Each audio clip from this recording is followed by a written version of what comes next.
जानवरों के गजब कारनामों को देखने के लिए रेडी हो जाओ। सबसे पहले इस कुत्ते को देखो जो बड़े मजे से इस कुतिया की पूंछ को हिला रहा होता है। तभी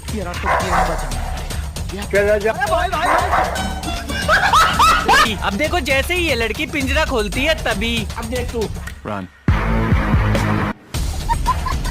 अब देखो ये टाइगर इस बतख को पकड़ने वाला होता है। तभी